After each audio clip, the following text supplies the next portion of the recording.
Welcome back to your live continuing coverage of E3 here from the Los Angeles Convention Center in Los Angeles, California on BeTerrific. I'm Michael Arches. You're the Terrifics. You make BeTerrific special at BeTerrific TV on all social media. You guys are loving all this content, and we're loving bringing it to you. Connect at BeTerrific.com for all your wonderful feedback and to join our Slack chat. Join us, you, and the rest of the Terrifics in 24-hour real-time conversation. Jenny, CJ, Digital Phil, a bunch of you are all there. I mean, thousands of you, so just join up. It's definitely worth doing. I just wanted to give those guys some love and attention since they're chattering away. If I look a little green, it's because I just drove a rally car thanks to Thrustmaster in VR. I used their wheel, their pedals, and their e-brake, as well as their VR setup and headphones, along with a real racing seat to get the real VR experience. And I've been in a rally car. It was 100% legit. It made me green, just like being in a real rally car, and yet it was exciting. I noticed one thing, Michael. Yep. In a rally car, you've got to make constant adjustments. You're moving your arms all the time. Yep. It doesn't stop. And when I did that, when I made the adjustments properly, when I used the brake and the gas appropriately with the downshifting and the e-brake, I was actually able to stay on the road to make the really hard turns. Totally. I can't do that for 8 minutes. I haven't had that kind of training or stamina or endurance. Got to get in the gym, CrossFit. I got to get in the gym. Get in the gym, hop on the treadmill, get your air up. But it's a lot of work. It makes you realize how great of in shape these guys are. Totally. How trained they are, how focused they are. Yeah. And I will tell you, my problem was when I wasn't able to keep up. Yeah. That's when I would go off the road. I did flip. It felt like flipping. It was insane. 100%. And by the way, I didn't even move. The chair didn't move. Yeah. So yeah. I mean, cool. It's something I find to be exciting, but it really lets you know how good those guys are and how they stay alive. That is very true. Yeah. And part of it is the car and the safety features and the roll cage, but a lot of it is the drivers being able to drive so well. Yeah. They constantly push the limits. Now I'm very aggressive and I went right at it, but you could go a little bit less and you can learn. Yeah. You guys have these accessories all the way up. So that was the top end. Yes. You also go all the way down to stuff that costs a couple $100. Yeah, we have our TMX wheel, which we recently announced and launched, and the TMX is at $199. It's kind of your entry level force feedback.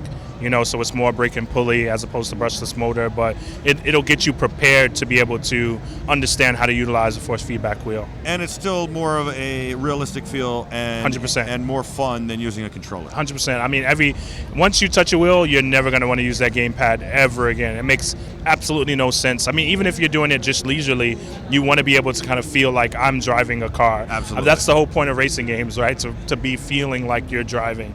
And I think that's what the wheels kind of bring to it. Absolutely. Now, you guys also do flight simulators. I've been playing flight 100%. Simulators since I was a young kid. On my first PC, it was a 386. Yep. And played Wing Commander and then Flight Simulator. Wing Commander. Flight Simulator has got to be one of the hardest games ever in life. It was hard. And I had a stick, and then I got the yoke and the whole deal. And then I, at some point, outgrew that because it either became too hard or I moved on to other things. Other things, yeah.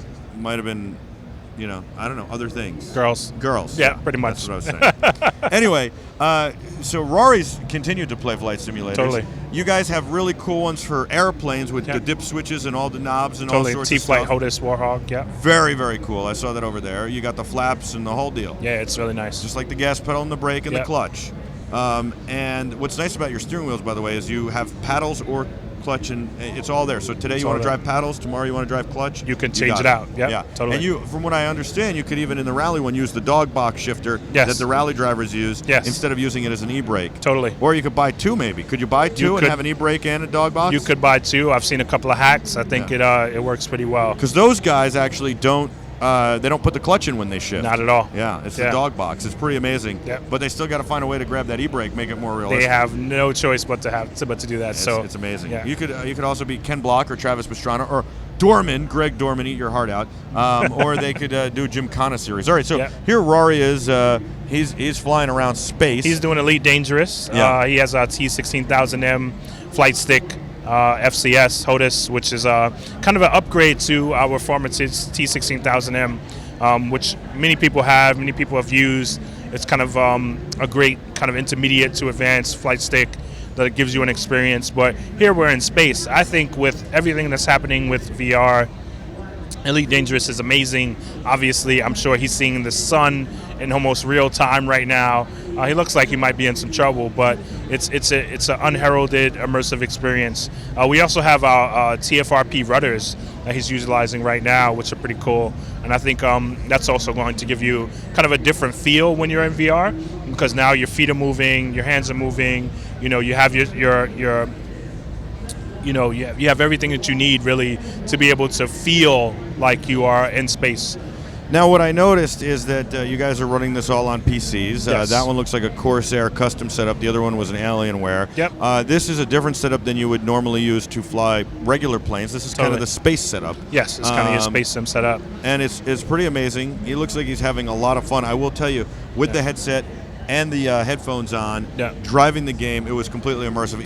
What's funny is a couple of guys have come by and done the demo, and I've tried to talk to them, and they're like totally oblivious to you at that point. Number one, you're in space. Number two, someone's trying to kill you in your spaceship. I was very aggravated crashing, by the way. That was not good. All right. I can only imagine. Let me get back here and bother Rory. Let's see if we can do this. And then after I bother Rory, we'll talk a little bit more. Do you feel nauseous at all? No, I don't feel nauseous at all. That's because you haven't crashed yet, probably.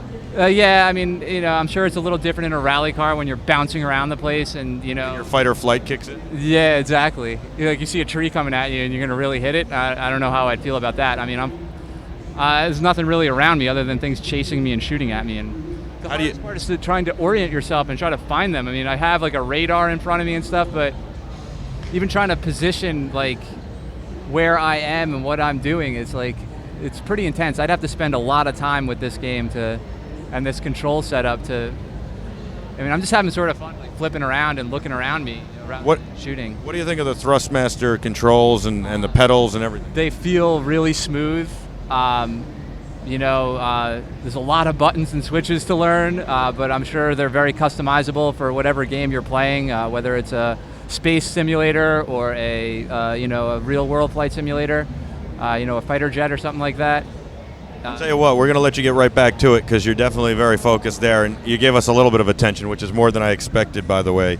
It was definitely hard to talk and drive at that level, by the way, not a regular car. We do that all day long. Yeah. All right, Michael. I hope we do a whole lot more together. I like what you guys have. You guys got to check out Thrustmaster. It's really awesome company. I've known about them for a while. 30 years, 30 plus years at this point, right? 30 plus years. Congratulations. If you want driving sim, if you want flying sim, you got to get with Thrustmaster. Totally. And I got to tell you something else. The stuff starts very reasonably. Yeah. It's always reasonable. I mean, even at the top end, that whole setup is pretty reasonable considering what you're doing. I mean, everything. It's the goal is to be able to give everyone an opportunity to be able to be in that immersive experience. I'm a bit of a car guy, and as you know, living in New York, it's not easy to maintain two muscles, but I got two. I've been loving it for years, and try to store them in the best place I can without paying $1,000. I have a 70 Monte Carlo and a 71 Riviera.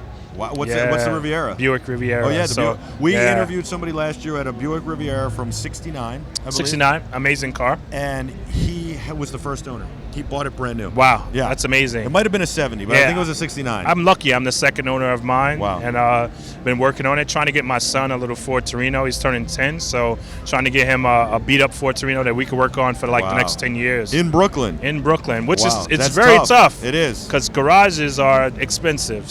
It is very tough. It gets tough, but I love it. Why not? Very, very cool. I look forward to having you out at the studio and checking out your place. Perfect. And thanks for coming on. Thank you. Before I let you go real quick, I mean, there are a ton of different games you can play with all this stuff. Sure. But give me an idea, and it's also available for Xbox and PlayStation. Sure. Give me an idea of some of the games. So on flight, let's do driving side and flight side. Sure. Okay, cool. Driving, we're currently showing Assetto Corsa, Dirt, F1, Project Cars. Of course, we have Forza. That's enough. We'll stop there. That's 5. On the flight side, we have Elite Dangerous, War Thunder, E-Valkyrie, Star Citizen, and then the list goes on and on, especially in the PC space. You can still do like Flight Simulator. You can still, we have a setup at the Microsoft Store on 5th Avenue with that game. So you can still do those games as well. Excellent. Thank you so much, Michael. Cool. I'm Michael as well. You're the Terrifics. We'll be back with a whole lot more. Your live continuing coverage of E3 here at the Los Angeles Convention Center in Los Angeles, California, right after this. Stay with us. Don't go anywhere. Cool.